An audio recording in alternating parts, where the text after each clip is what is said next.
कोई लंगर पानी करके पेट पे हाथ फेर के तीसरी कर लेते हैं। और उन महापुरुषों को जिनका वो जन्मदिन होता है, जिनका शहादत दिन होता है, जिनकी बात होती है, उनको या उनके बातों को या उनके विचारों को मार देते हैं। असल में जलेबियां बना ली, लंगर बना लिया, इस तरह से प्रोग्राम रोज बड़े बड़े होते हैं, हजारों की संख्या में। वो महापुरुष जो इतने दुखों के बाद भी उन व्यवस्थाओं द्वारा, राजाओं द्वारा नहीं मरे थे, उनको हम ये लंगर पानियों में मार देते हैं। तो एक तो इसके लिए आयोजक समिति का धन्यवाद है कि उन्होंने उसको लंगर पानी ना बना के एक वैचारिक मान सम्मान के विचारों को आगे बढ़ाना और साझे करने के रूप में लिया है। जहां तक बात आज के दिन की है, ये दिन काफी बड़ा हो गया, इकट्ठा सा हो गया है। 2 दिन पहले महात्मा फुले जी की भी जन्मदिन था। वही लड़ाई है, कोई अलग नहीं है, एक कोमा भी अलग नहीं कह सकते हम। और आज के दिन जलियांवाला बाग कांड हुआ था 1919 में, वो भी यही लड़ाई है। असल वो जलियांवाला बाग कांड करना इसलिए पड़ा था कि 9 अप्रैल 1919 को उसी जलियांवाला बाग कांड में जो अंग्रेज फूट डाल रहे थे, बांट रहे थे जात बोध धर्म में, उस बैसाखी के मौके पे सभी धर्मों के, सभी जातियों के लोगों ने आके एक घड़े से पानी पी के ये संदेश दिया था अंग्रेजों को कि हम इस रोलेट एक्ट का विरोध इकट्ठे होके करेंगे, किसी जात, किसी गोत्र, किसी धर्म के हो। और जब अंग्रेजों को लगा था कि हमारी तो ये फूट डालने वाली पॉलिसी सिरे नहीं लगी, इन्होंने एक ही घड़े से ऊंच नीचों को मिटा के इकट्ठे होने की बात की, अब तो इनको धक्केशाही से ही दबाना पड़ेगा। और उन्होंने हजारों लोगों को खून दिया था उस जलियांवाला बाग में। इसी से जुड़ी आज का दिन है वो भी। और कल उसकी पूर्व एक दिन पहले हम बाबा साहब भीमराव अंबेडकर जी का जो जन्मदिन मना रहे हैं, उनके विचारों की बात है। इन्हीं के विचारों के साथ हम जोड़ सकते हैं इसको थोड़ा बैठ करके। इधर महात्मा बुद्ध जी का फोटो भी लगा है। लड़ाई वही है, बस ये योद्धा 3000 साल पहले लड़ रहा था उसके लिए। फूले साहब उसी के लिए बाबा साहब से 60 साल पहले लड़ रहे थे। 60 साल बाद वही लड़ाई की अगुवाई बाबा साहब कर रहे हैं। फर्क कोई नहीं है इसमें, आप देखो एक ही चीज लड़ रहे हैं। वो क्या लड़ रहे हैं, ये बड़ा सवाल है। और ये बड़ा सवाल नहीं है, ठीक कह रहे थे वो साथी, यह सारे वक्ता है, कितनी भी देर बोला जा सकता है, पर वक्ताओं का सवाल नहीं है, ये तो श्रोताओं का सवाल है। मतलब अपना अपना दिमाग चलाएंगे तो कहानी बदलेगी। नहीं तो यहाँ 10 वक्ता आए कि 5 वक्ता आए और वो भाषण दे गए और इसको हमने सत्संग बना दिया, गर्दन हिलाते रहे और जैसे ही उठ के चले जय हिंद हो गई, सब खत्म हो गया। तो फिर इन जन्मदिनों का, इन शहादतों का कोई मतलब भी नहीं पड़ेगा। आप बड़ी शिद्दत से देखिए इस वक्ताओं को, भाषणों को, किताबों को, थोड़ा सा पीछे मुड़ के देखिए। 3-3.5 हजार साल पहले 4 वाक इसी लड़ाई को लड़ रहे थे। इस ब्राह्मणवादी व्यवस्था ने, इस वर्गवादी व्यवस्था ने, इस अमीर गरीब की लड़ाई ने, इस ऊंच नीच की लड़ाई ने, इस स्वर्ण दलित की लड़ाई ने उनको मार दिया, उनका एक एक कागज चढ़ा दिया। 3000 साल पहले महात्मा बुद्ध जी उसी लड़ाई को लड़ रहे थे, इस ऊंच नीच के खिलाफ, कि वो कह रहे थे कि हमारा धर्म तो सनातन है, सदा सदा से यही चीज रहेगी, ये बदलेगी नहीं। ये संभव है क्या कि कोई चीज बदले ना? आज से आज लिख दो आप, वो परसों ना बदले, छोड़ो ये 3000-5000 साल। तो धर्म क्या है? धर्म ये है कि आज लिख दिया, बस यही चलेगा, अब बदलेगा नहीं, इसमें फेरबदल संभव नहीं है, यूं का यूं रहेगा। जबकि हम तो मकान बदल गए, कपड़े बदल गए, ये पहले वाल्मीकि आश्रम नहीं होगा तो ऐसा नहीं होगा, इसमें रोज रेनोवेशन करते हैं, टाइलें लगाते हैं, रंग रोगन करते हैं। बाबा साहब हो सकता है इस तरह माइकों पे कम बोलते हो, अब माइक भी है, फोन भी है, बदल तो रहा है सब कुछ।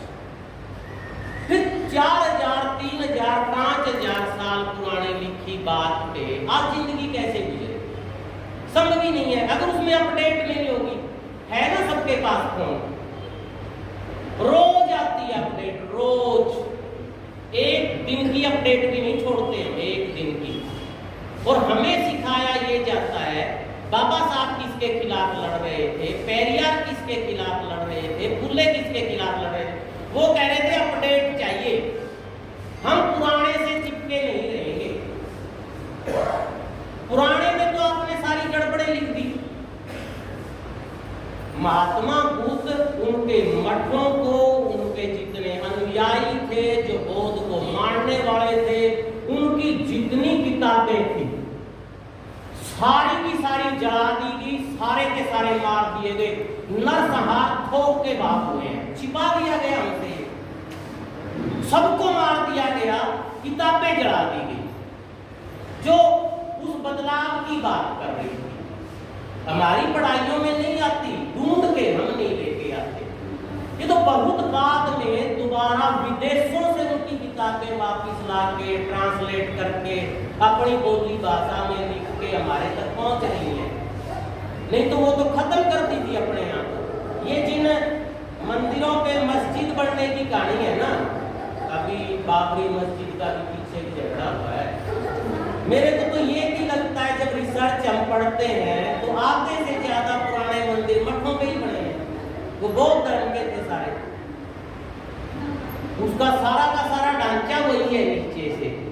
अब उसी तरह से जब थोड़ा और आगे बढ़ते हैं, बीच में वो हैवी होते हैं, वो जो कापड़े काम की किताबें, जो कमा के खाने वाले के काम की किताबें थी, जो SC ST के काम की किताबें थी, जो खेती करने वाले, पशु पालने वाले, हाथ का काम करने वाले, रोटी झाड़ू सफाई का काम करने वाले लोग थे, उनके काम की जो किताबें थी वो बहुत थोक के बाद जला दी गई, कोई छोटी नहीं थी। उसके बाद जो किताबें बची, किताबें तो उसके बाद भी बहुत है। संगम साहित्य है तमिल का सबसे पुराना, उससे लेकर अपने वेद पुराणों से लेकर रामायण महाभारतों से लेकर बहुत ग्रंथ हैं, बहुत किताबें हैं, लेकिन वो सारी की सारी किताबें वेदवाद करती हैं, ऊंच नीच करती हैं, ऊंच नीच सिखाती हैं कि ये छोटी जात का है, ये बड़ी जात का है, इसको दबाया जा सकता है। महिला तो जातवाद कुछ भी नहीं है, ये तो पैर की जुत्ती है। सारी किताबें यही सिखाती हैं। अपने देश में इन सारे लंबे इतिहास के बाद जो कुछ किताबें बीच में जला दी, अगर उनको निकाल लें हम, ये पहली किताब है भारत का संविधान, जो 26 नवंबर 1949 को तैयार हो गया था और 26 जनवरी 50 को लागू हुआ, जो उस वेदवाद के खिलाफ बात करता है। सिर्फ खिलाफ नहीं करता, खिलाफ तो महात्मा बुद्ध की बातें भी करती थी, खिलाफ तो पेरियार की, फुले की या अम्बेडकर जी की बातें भी करती थी। ये उनको सजा देने का प्रावधान करता है कि जो ये फर्क करेगा, जो भेदभाव करेगा, जो ऊंच नीच करेगा, वो गलत ही नहीं है, वो अपराधी भी है, वो उसको कोर्ट कचहरी में इस न्याय व्यवस्था के तहत, इन नियमों के तहत सजा मिलेगी। ये वो पहली किताब है, इसलिए ये किताब इतनी इम्पोर्टेंट है। और एक वर्ण व्यवस्था है, स्वर्ण और दलित, इन दोनों में थोड़ा सा फर्क करके समझने की जरूरत है। वो कहते हैं गरीब वो है, ये मेरे शब्द नहीं है, ये बाबा साहब, गरीब वो है जिसके पास कुछ नहीं है, और दलित वो है जो कुछ नहीं है। पर मिला कब जाएगा? भाषण देने से नहीं मिला जाएगा, वो संभव नहीं है। जब व्यवहार में किसान और मजदूर, दलित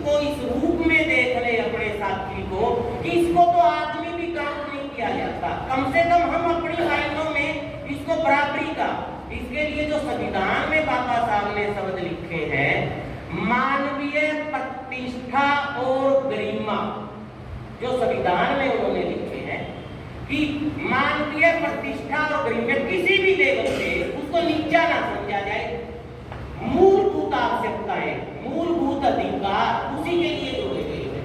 भाग 4 है ये संविधान का, जिसमें हमें 7 मूलभूत अधिकार मिले। मूल, जड़, जड़ के बिना पौधा नहीं चल सकता, उसको खाना ही नहीं मिल सकता, वो बढ़ ही नहीं सकता। वो बड़ा होके आंधी में टूटेगा, तूफान में टूटेगा, कोई पशु खा जाएगा उसको, उसकी कोई काट के दरवाजा, खिड़की, मेज, कुर्सी बन, ये तो बाद की बात है। लेकिन अगर जड़ नहीं होगी तो वो अंकुरित ही नहीं हो पाएगा, वो बढ़ ही नहीं पाएगा, वो बड़ा ही नहीं हो पाएगा। वो बड़ा हो पाए इसके लिए मूलभूत अधिकार चाहिए, मिट्टी चाहिए, उस मिट्टी के अंदर फास्फोरस चाहिए, नाइट्रोजन चाहिए, मिनरल्स चाहिए, पानी चाहिए। ये शर्त है, ये प्राकृतिक शर्त है, आपकी मेरी दी हुई नहीं है, ये किसी अमीर की बांटी हुई नहीं है। ठीक उसी तरह एक इंसान को पशु से आदमी बनाने के लिए, एक इंसान को इंसान मानने के लिए, पशु से अलग करने के लिए 7 मूलभूत अधिकार। ये तो सिर्फ इसलिए मिलेंगे कि आदमी के तौर पे पैदा हो गया, इसको मिलने ही चाहिए, ये इसका हक है, ये पूरी धरती पे मिलने चाहिए। ये सवाल नहीं है ये पंजाब का, ये हरियाणा का, ये दलित है, ये स्वर्ण है, ये अमीर है, ये गरीब है, ये महिला, ये पुरुष है, या ये SC से है, ST से है, ये सवाल नहीं हो। ये तो कम से कम है, इसके बिना तो पशु से आदमी नहीं बन पाएगा। ये संविधान का भाग 4 मूलभूत अधिकार। और आज उसी पे हमला है, उसी पे सबसे ज्यादा हमला है। वो ये जो संविधान का भाग 4 मूलभूत अधिकार बोलने की आजादी, समता, समानता और बंधुता शब्द यूज कर रहे थे, बहुत बड़ा मायना है इसका। समानता की बात तो हम फिर भी समझ लेते हैं, हम समता और समानता को एक ही मान लेते हैं, एक नहीं है। समता का मतलब है आज एक दौड़ हो रही है 100 मीटर की, तो सबको एक लाइन पे खड़े कर दो, एक साथ भगाओ, ये समानता है, ये समानता है। अभी सबको मौका दे दो, सब एक साथ भागेंगे, उनका टाइम माप लेंगे, कौन आगे निकला फर्स्ट निकाल देंगे, ये समानता है, सबको बराबर। लेकिन सवाल इस लाइन से पहले का है। पिछले 10 सालों में, 2 सालों में, 5 सालों में जब इस बच्चे ने दौड़ लगाने की तैयारियां की, तब किसने क्या खाया, किसको कोच मिला, किसको क्या खुराक मिली, किसकी प्रैक्टिस कितनी थी, किसके पास प्रैक्टिस करने के लिए दिहाड़ी को छोड़ के, खेती को छोड़ के, पशुपालन को छोड़ के, सफाई को छोड़ के टाइम खाली था। अब उस लाइन तक एक बच्चे के पास एक दिन भी प्रैक्टिस का टाइम नहीं है, ग्राउंड तक जाने का टाइम नहीं है, खाने को शरीर में डालने को, जो उस काम को, पेपर को पास करने के लिए या जो भी करती होता है, उसके लिए जरूरी चीज नहीं है। ये है समता, समानता से पहले समता।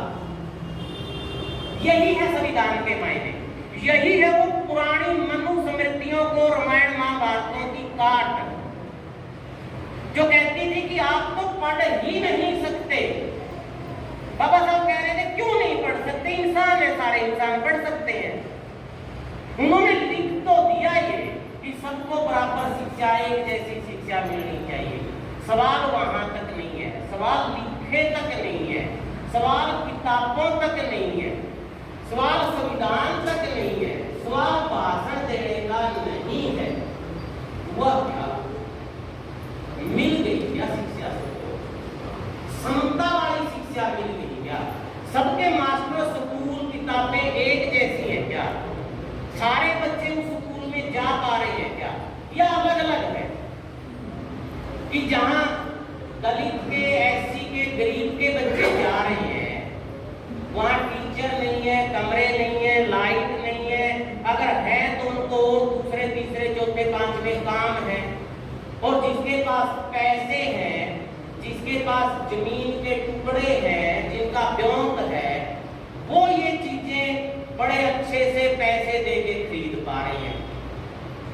ये सवाल वहां खड़ा है, ये सवाल हर आदमी के सोचने का, ये वक्ता का नहीं है। एक है वक्ता, तो एक से तो कहानी नहीं पड़ेगी ना, कहानी तो पूरे। अब यहाँ वो सवाल है, अभी पढ़ रहे थे राज्य से निकाल की प्रस्तावना पढ़ रहे थे, हम भारत के लोग, संविधान की लाइन है, कहां से शुरू होती है प्रस्तावना, हम भारत के लोग। आप हो के नहीं भारत के, हम भारत के हैं के नहीं। और अब दूसरी बात है,